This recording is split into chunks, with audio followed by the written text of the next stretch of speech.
तो रीड करते हैं एनीमिया ऑफ क्रोनिक इन्फ्लेमेशन या anaemia of chronic disease. To limit bacterial proliferation, the body hides or locks its iron in situations of chronic inflammation, such as infection, malignancy, rheumatoid arthritis, or systemic lupus erythematosus. Right? तो ये क्या है? Anaemia of chronic disease एक ऐसा condition है, ठीक है ना, जिसमें जो है बॉडी क्या करता है, जो हमारे पास आयरन होता है ना हमारे ब्लड के अंदर, राइट, हमारे ब्लड के अंदर जितने भी आयरन होते हैं ना, इसमें क्या होता है कि जितने भी आयरन होते हैं हमारे ब्लड के अंदर, वो तो या मैक्रोफेजेस के अंदर चले जाते हैं या तो फिर स्प्लीन के अंदर चले जाते हैं, ठीक है ना, स्प्लीन के अंदर चले जाते हैं और स्प्लीन के अंदर स्टोर होते हैं in the form of ferritin, ठीक है ना. किस वजह से होते हैं? बैक्टीरियल इन्फेक्शन या किसी भी फॉर एग्जांपल कैंसर की वजह से. अच्छा, बैक्टीरियल इन्फेक्शन या कैंसर वगैरह इसी आयरन को यूज़ करके क्या करते हैं, इसी आयरन को यूज़ करके वो अपने तादाद को बढ़ाता है, प्रोलिफ्रेशन करते हैं, ठीक है. तो जब आयरन ही नहीं होगा तो क्या बैक्टीरिया प्रोलिफरेट कर पाएगा? नहीं कर पाएगा.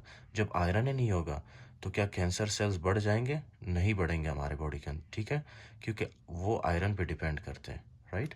So this is the philosophy. अच्छा जी, ये क्या करते हैं, हमारी बॉडी आयरन को हाइड करते हैं, या तो फिर स्प्लीन में हाइड करते हैं या तो फिर फॉर एग्जांपल मैक्रोफेज में वो हाइड करते हैं आयरन को, ठीक है, स्टोर करते हैं आयरन को in the form of ferritin etcetera. अच्छा जी, उसके बाद है iron is trapped in macrophages और इन फेरेटिन, राइट.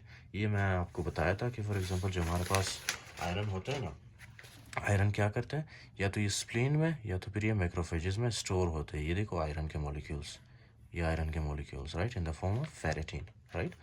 अच्छा जी, इंक्रीज इन इन्फ्लामेशन, इसकी वजह से इन्फ्लामेशन भी हो सकता है, ठीक है ना, हमारे बॉडी के अंदर होता है बल्कि. These results in a microcytic और नॉर्मोसाइटिक एनीमिया विथ नॉर्मल और increase level of iron storage in the form of the ferritin. आपको मैंने बताया था कि जो आयरन होता है ना हमारे ब्लड के अंदर, वो कहाँ पे चला जाता है, वो जो है फॉर एग्जांपल हमारे स्प्लीन वगैरह में चला जाता है, ठीक है ना, और वहाँ पे स्टोर होता है. तो आयरन के स्टोर्ड फॉर्म को हम लोग क्या कहते हैं, फेरेटिन, राइट. तो फेरेटिन का लेवल बढ़ जाता है. ये देखो अच्छा जी, तो ये है in the form of ferritin but reduced serum iron, right. Serum iron क्या होता है, कम होता है. सीरम आयरन ये देखो, ये सीरम आयरन कम हुआ है, ये सीरम आयरन कम हुआ है, ये सीरम आयरन कम हुआ है, ठीक है, यानी कि ब्लड के अंदर आयरन की कमी हो जाती है, राइट. अच्छा जी, फिर उसके बाद है reduce total iron binding capacity. Reduce total iron binding capacity कैसे होता है, क्यों होता है, ठीक है ना, मैंने आपको प्रीवियस वीडियो में समझाया. ये टोटल आयरन बाइंडिंग कैपेसिटी है, ठीक है, और ये क्या हो रहा है, रिड्यूस हो रहा है.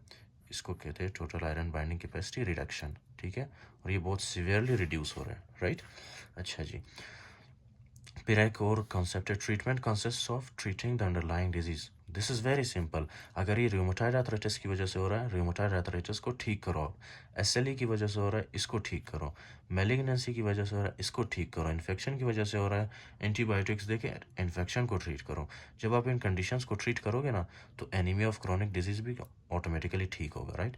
अच्छा जी, उसके बाद anaemia associated with end stage renal disease respond to erythropoietin replacement once iron stores have been repleted, right. अच्छा जी, तो इसमें क्या होता है, फॉर एग्जांपल नॉर्मली जब आपके बॉडी के अंदर आयरन की कमी होती है, राइट, देखो ये आयरन की कमी हो रही है ना, आयरन की कमी हो रही है, तो इस केस में जो है नॉर्मली हमारे किडनीज क्या फंक्शन परफॉर्म करता है, राइट. ये है फॉर एग्जांपल हमारी एक किडनी, राइट.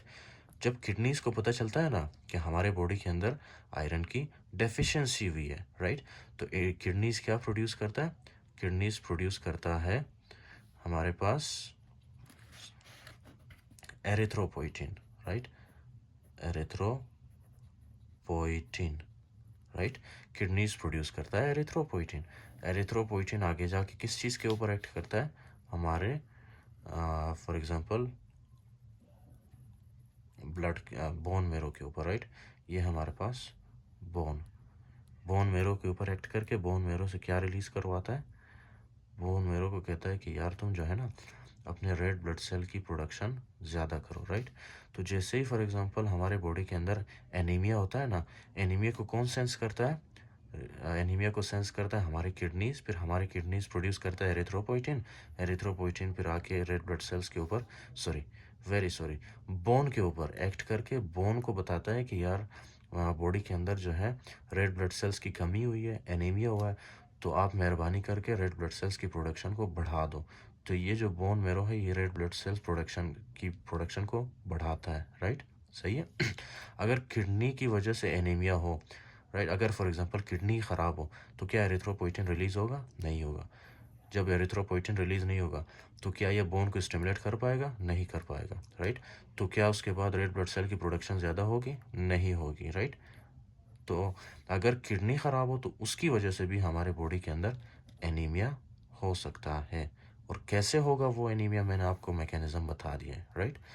तो यहाँ पे भी वही चीज़ लिखा है, anaemia associated with end stage renal disease respond to erythropoietin replacement once iron stores have been repleted, right?